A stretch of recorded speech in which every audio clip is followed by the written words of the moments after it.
to talk about a very different topic than just usual open source. I'm going to talk about the challenges of procurement process. I'm going to talk about how entire modernization of procurement process is happening and how Ashnik is helping in that process and what Ashnik brings for the modernization of procurement cycle. So let's first talk about some of our experiences. Why we thought about addressing this whole scenario or modernization of procurement cycle. So I will give you a scenario how our salespeople, how our people are going and talking to the customers, what are they experiencing, what are their observations.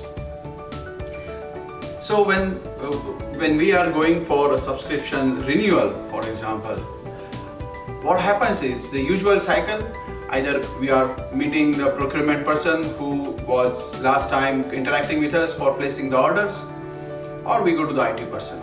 Most of the organizations, they have to look into their financial systems. That means where did they place the PO from? They have to look at the date. Okay, I placed the PO last time on so and so date, validity was so and so. Okay, that means this comes for renewal. But there is approval required that whether IT department, IT team is continuing to use that, do they have a plan to use that? So you have to go back, refer to the IT team and say, hey guys, are you using it? IT team says, yes, of course we are using it. And then procurement guy says, we need to renew it, so you need to approve that. IT team has to say, yeah, we want to use it, but hey, it needs budget approval. So it goes back to the business team. Business team, most of the time or many times what we have seen says, hey guys, why didn't you tell me earlier? We just finished our budgeting cycle and I didn't know that this is to be budgeted for renewal. I could have done that. Now I need to raise additional budget or additional demands. It goes into the cycle.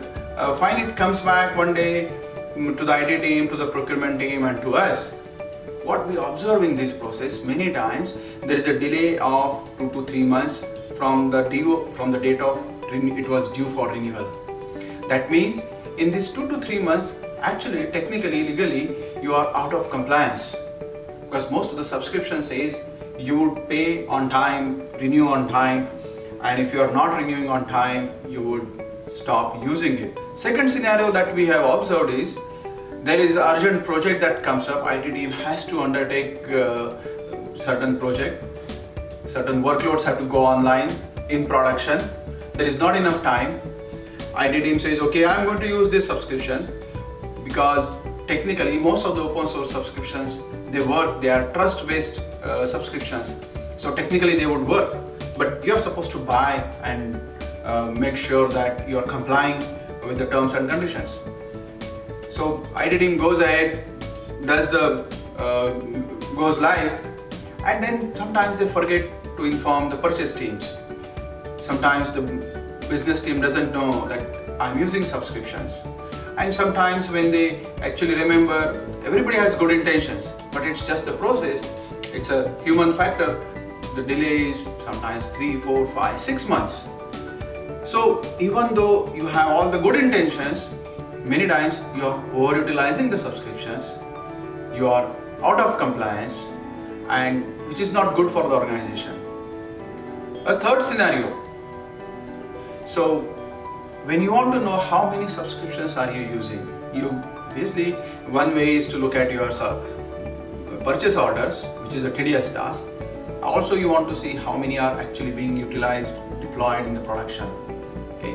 So you ask IT team, so how many and where are those subscriptions running, those softwares are running? And IT team has to look at a spreadsheet as to where, on which server I am installing which software. That's the most usual and practical way that is being used today, many places. That's not an ideal way, right? That's not a efficient way of capturing what is running on your servers. I'll give another interesting scenario that one team has come to procurement, has bought, let's say, 20 subscriptions for one particular technology. Those subscriptions are delivered to them, but since the project has staggered timelines, UAT, then production. So right now they are using only 10 of those subscriptions, and 10 would be actually commissioned 6 months later. In the meanwhile, another project comes up and asks for 5 subscriptions for the same technology. Procurement buys it, we are happy, but look at the efficiency. What if you had access to the information that these 10 subscriptions going to be delivered or going to be commissioned after 6 months, after 4 months, you could as well delay this by purchase of these 5 subscriptions, right? Ultimately, it's an organization's budget. So many times it ends up that you are having more subscriptions than you actually need. So reason this is not happening is there is no one particular platform where everybody knows how much I am paying, how much I am buying, how much I am deploying, how much I am allocating. There is a genuine challenge in the organizations that there is no one place where you know how many subscriptions you bought, when did you buy, where are they deployed, which servers they are running.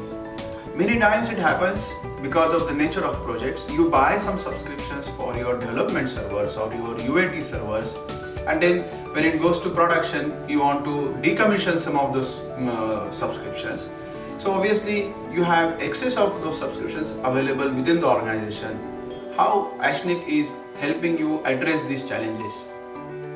So we have created, based on this feedback or observation experience, we created Octosum as a platform which brings IT, procurement, compliance, business teams on same platform, gives you visibility of what are you buying, from whom are you buying, how many subscriptions are you buying, how many are allocated from purchase to IT teams, how many are actually deployed. We can also do the discovery of the installed subscriptions. The business teams knows how my budget is being utilized. Most importantly, the compliance teams today would have a very simple, easy access, that how am I doing in terms of my subscription compliance. Otherwise, if you see, the compliance team has to go and ask for information. It takes time to collect that information from various teams. Today you will have that information on your dashboard directly, that so many are I'm either undersubscribed or I'm overutilizing my subscriptions. So this is a very short overview of what we are doing. Would love to tell you more.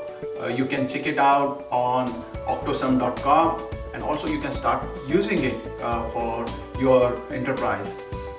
So would love to know more from you.